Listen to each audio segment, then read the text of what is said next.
Hello everyone, welcome to Tech Sharmit.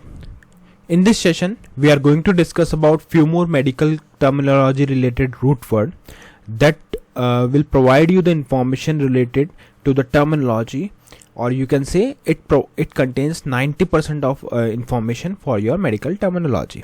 Okay, so we are going to proceed in the very same way. Firstly, I'll explain you the meaning of the root word that we are using.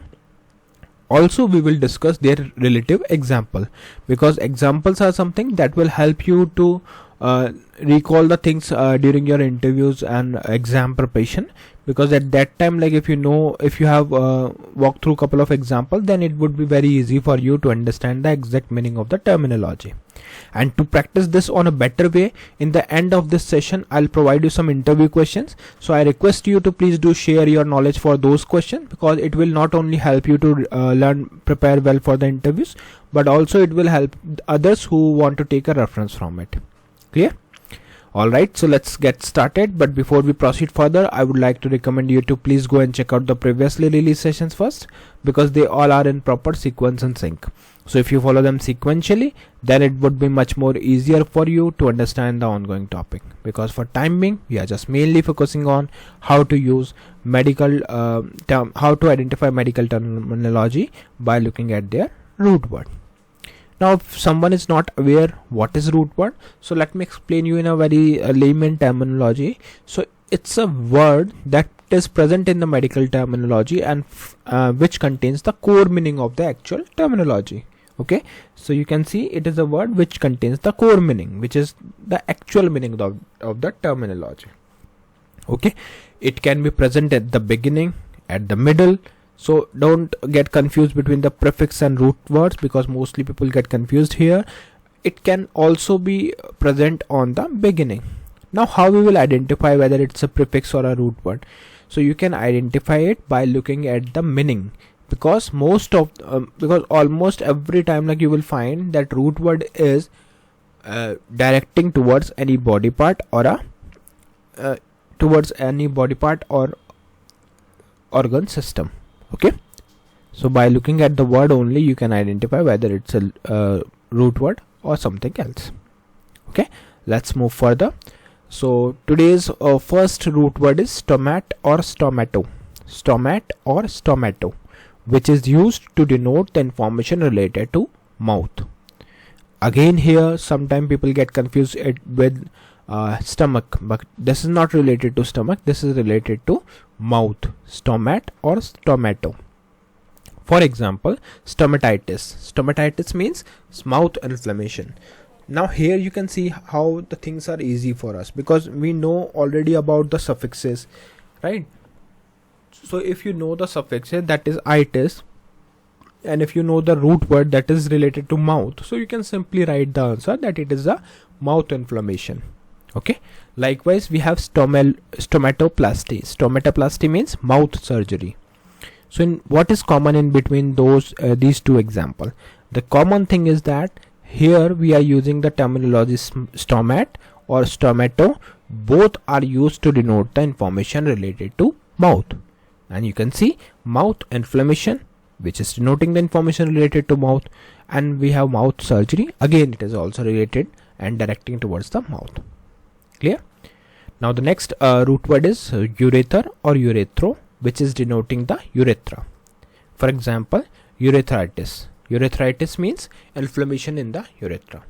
Okay, so in a medical documentation, if you found something related to urethritis, that means it is related to the inflammation of the urethra. Likewise, we have urethroscopy. That means an instrument or a kind of procedure conducted for a medical examination, and that for that scenario we will use the terminology that is urethroscopy. Clear? Now we will move to the third root word, that is uter or utero, hister or histro. So this is denoting the information related to uterus. For example, hysterectomy. So hysterectomy means we know that suffix ectomy is used for the surgical removal of a body part, and here we are talking about the uterus. So it is hysterectomy, that means surgical removal of the uterus. Clear? Now the next thing is uterine prolapse. Okay, so again you can see the root word is uterine, uterine. That's why we are considering it as a uterus. Okay, so this is how like root word will provide you the information related to the 90% of the medical terminology. Now let's move to the next slide, where we will talk about the salping or salping or salpingo. Okay, salping or salpingo, which is denoting the fallopian tube. For example, salpingectomy, that is denoting the surgical ectomy process, that means surgical removal process of fallopian tube, salpingectomy. Likewise, we have salpingitis, that means inflammation, because we know that suffix itis is for inflammation, right?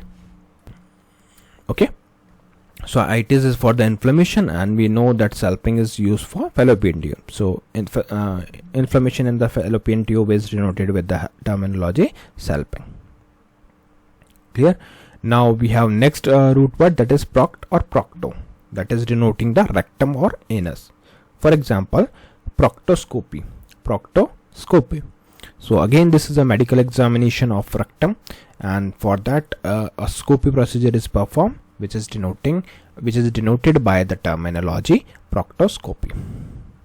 Next we have proctitis. Proctitis means it's a rectumitis. Rectumitis means we know that proct means rectum and itis means inflammation. So inflammation in the rectum is denoted with the terminology proctitis, Clear?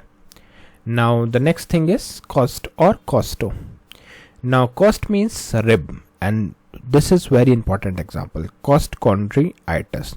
We know the meaning of costo, that is denoting rib. We know the meaning of chondr, that we learned in last session. If you don't know the answer, you can check out like what is the meaning of chondri. And then we have itis. So itis is denoting inflammation, chondro is denoting cartilage, and costo is denoting rib. So the complete terminology meaning is rib cartilage inflammation. Okay, then we have intercostal muscle. So again, this is for providing the information related to the ribs. Okay, so I think these all examples are clear to all of you. Now we will move to the next slide, where we have few more root word, where we have hist or histo, that is denoting the information related to the tissue. For example, histology, and second example is histopathology or histopathology.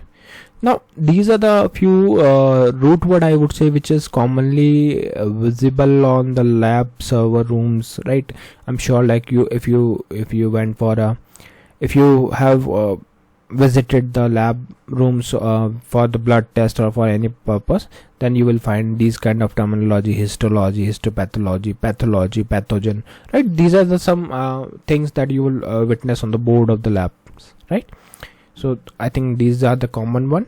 So here we have next as path or patho, which is denoting the information related to disease, like pathology, study of disease, and then we have pathogen, a bacteria related to disease. Likewise, we have onc or onco. So onc and onco is used for the tumor. Now remember one thing: if this is representing a tumor, that doesn't mean that there are no other words. There are other alternatives also. In fact, for both for suffix, prefix, as well as for this root word, we have alternatives. That's why we are trying to understand each and every meaning, at least the most commonly used term, so that in interviews or exam you can easily find out the meaning of it. Clear? Now if we talk about the example, so the first example is oncology, and then second example is oncogenic. Now as I mentioned that in every session and I will provide you one question. So today's question is, what is the meaning of ophthalmum or ophthalmo root word? I'm sure most of you already know the answer of this question, so I request you to please do share your knowledge in the comment section so that others can take a reference from it. And in case if you don't know the answer, then you can refer the last session, because there we have already detailed this thing in a very detailed manner. So from there you can find out the meaning of ophthalm or ophthalmo root word, and then you can share your knowledge in the comment section. So yeah, that's all for today. See you in the next session with new topics. So thank you for watching Tech Sharmit.